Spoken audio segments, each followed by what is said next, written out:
Building digital armor for young minds, shaping tomorrow through cybersecurity education.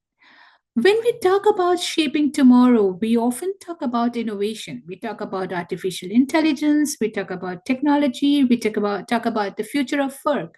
But really, do we ask a simple question? Who is tomorrow actually being shaped for? Because tomorrow is not being built by technology alone. It is being shaped by the children growing up tomorrow, by the habits they form, the decisions they make, and the environments that they learn to navigate. And today, children itself has changed. For the first time in human history, children are growing up in two worlds at the same time: a physical world that we understand, and a digital world that evolves faster than we can teach them how to live safely inside it. There are no playgrounds, fences online, no closing hours, and often no clear guidance. Yet, this is where friendships are formed, where confidence is built, where identity begins to take shape. So, if we truly want to shape tomorrow, we have to ask ourselves, are we preparing children for the world that they are growing up in, or for the world we grew up in? That question became very personal to me. I want to tell you a story about my own son. He is 9 years old. Like most kids today, he loves games, exploring new apps, and discovering things online. For him, the digital world isn't technology, it's just part of life. One evening, he asked me a simple question. He said, "Mom, how do I know if someone online is really my friend?" And I paused. I paused, literally, because I work in cybersecurity. Every day I'm helping organizations protect systems, data, business operations. I deal with attacks, the risk, controls, and whatnot. But in that particular moment, I realized something uncomfortable. My 9 year old son was navigating a digital world far more complex than anything we experienced as a children, and no one had formally taught him how to be safe in it. Not at school, not in apps, not in games. We teach children how to cross the street safely. We teach them not to talk to strangers. But when we hand them a device connected to millions of strangers, we assume they'll figure it out. But they don't, because they can't. Because the internet does not look dangerous to a child. It looks fun, it looks friendly, it looks normal. And that moment changed how I saw cybersecurity. I realized cybersecurity for children is not about technology, it's about judgment, confidence, and knowing when something doesn't feel right. Today's children grow up in what I call as an invisible playground. Before breakfast, a child may log into a game, submit homework online, watch videos, and interact with people they have never met in real life.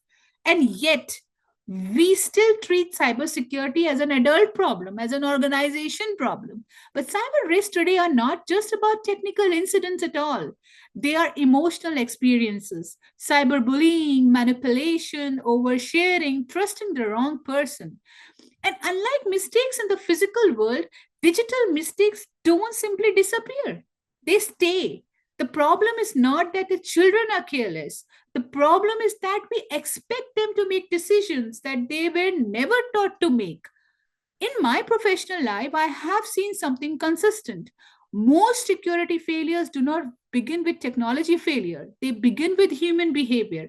Someone clicks a link, someone trusts a message, someone shares information too quickly. Security at its core is all about decision making. And if adults struggle with digital judgment, how can we expect children to succeed without education? That's when I realized something important. Cybersecurity is no longer just an IT skill, it's a life skill, it's a habit skill, it's a culture skill. 100 years ago, reading and writing became essential because society changed.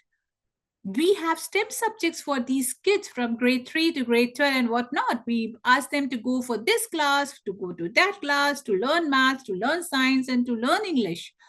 Today's society has changed again. Children need to understand what information is private, how online trust works differently, how digital play platforms influence behavior, how to recognize manipulation. But we have made a mistake in how we teach this. We teach cybersecurity through fear. Don't click this. Be careful online. Don't go there. Don't do this. Don't do that. Fear creates silence. It doesn't create intelligence. Understanding creates confidence. Children don't learn through warnings. Everybody knows this. Children never learn through warnings. They learn through stories, exploration, and play. When cybersecurity becomes curiosity instead of fear, children don't feel restricted. They feel empowered, right? Imagine teaching cybersecurity the same way we teach science, through discovery, through games where children learn to spot fake messages, through stories where characters protect their digital identities like superhero protect their powers.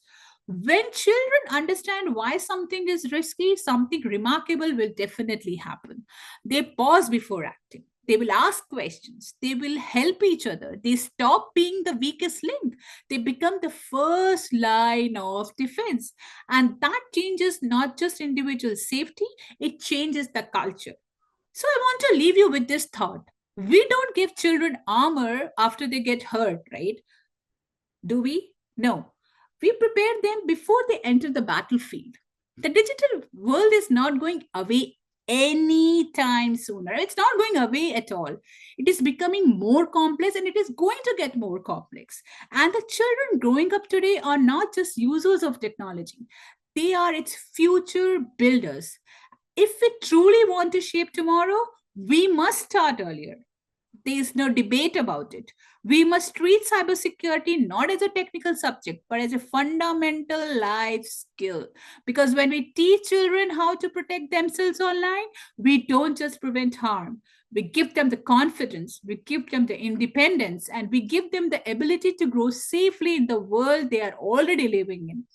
Let's start building digital armor for young minds before harm ever happens. Thank you so much.